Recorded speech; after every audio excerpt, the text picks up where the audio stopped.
So did the Times, the Sunday Times, or even Channel 4, did anyone investigate any of these allegations before they put these accusations out into the world?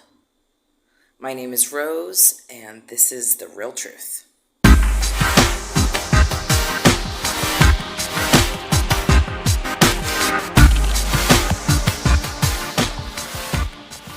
So the Times and Sunday Times says that their source is Channel 4 News, the channel that originally aired this documentary.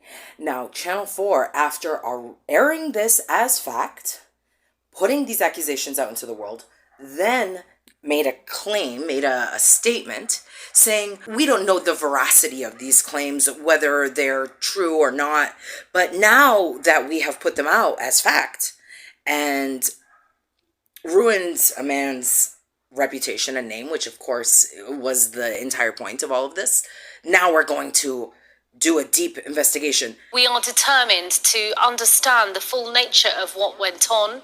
We have carried out extensive document searches and have found no evidence to suggest the alleged incidents were brought to the attention of Channel 4. We will continue to review this in light of any further information we receive, including the accounts of those affected individuals. We will be asking the production company who produced the programs for Channel 4 to investigate these allegations and report their findings properly and satisfactorily. Right, so you didn't have time during the 4 years of investigation, supposed 4 years, because clearly this was done in a hurry and at least, at most, within the last few months. And you didn't know during this supposed extensive multi-year investigation that these things were being investigated, and you didn't have time during that 4-year period to investigate prior to airing allegations that ultimately convict a man in the court of public opinion because of, obviously, the sway of mainstream media. And yet, it is now, after the damage is done, which was obviously the point, now you're going to investigate. Well, isn't that so ethical and convenient? However, it's my understanding that Channel 4 Dispatches is, in its essence, a tabloid. This reminds me a lot of the whole Sun debacle and the Johnny Depp UK libel trial, because the Sun is also, from my understanding, a tabloid. And yet, all of the news outlets, because the United States is not familiar with these kind of publications in the UK, ran with the story without any credibility, without verifying any facts, and essentially just ruined Johnny Depp's reputation, which of course was the point of everything and is exactly the point of what is happening now.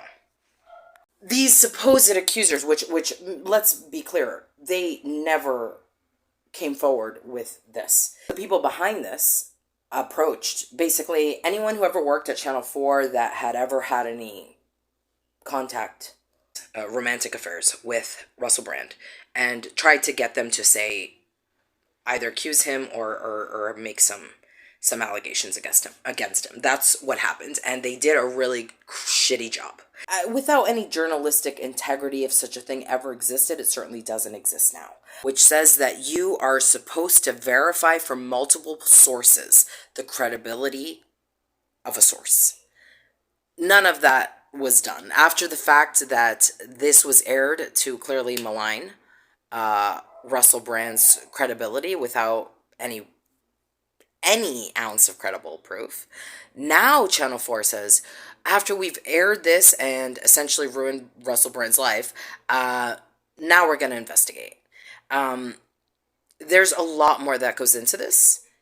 We're going to get into the UK Parliament's government role in trying to now step in and essentially regulate censorship in general for all social media platforms.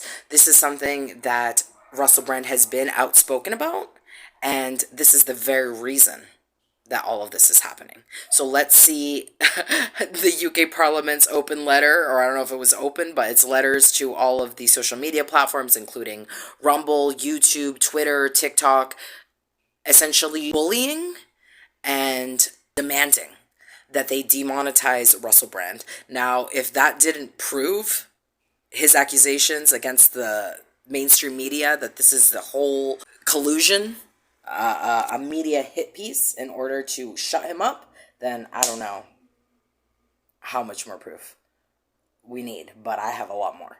So if you have not seen my previous video, go ahead and check that out. That talks all about how this, the only quote unquote proof they had, which was this doctored at best and faked text at worst. Go ahead and check out that video, and make sure you like, share, and subscribe. If you didn't do that on the way in, please do that on the way out. This video is definitely not going to be monetized, as none of my content is, so if you would like to make donations to help me keep this channel going, please go ahead and do so. But the easiest way you can help is to like, share, and subscribe, and leave a comment down below if you agree, if you disagree, and make sure you check out the next video, because we're going to talk about how deep this rabbit hole goes, because this is an orchestrated, clearly orchestrated attempt against Russell Brand. When have you ever heard of a government agency coming after an individual with absolutely zero criminal accusations? There has never been a police report. There's no criminal allegations against Russell Brand before. Are none now. So what's happening? There's people who have been accused and tried and still have a platform on YouTube. So what's so different about this particular case? The difference is that Russell Brand has been outspoken about censorship, outspoken about the role of government agencies in censoring us and denying truth, the role of the mainstream media, and the collusion between all those parties, corporate interests, pharmaceutical companies, you name it, he's spoken about it, and this is the result. Be sure to hit that notification bell, and like I said, like, share, and subscribe so you don't miss one thing. See you in the next one.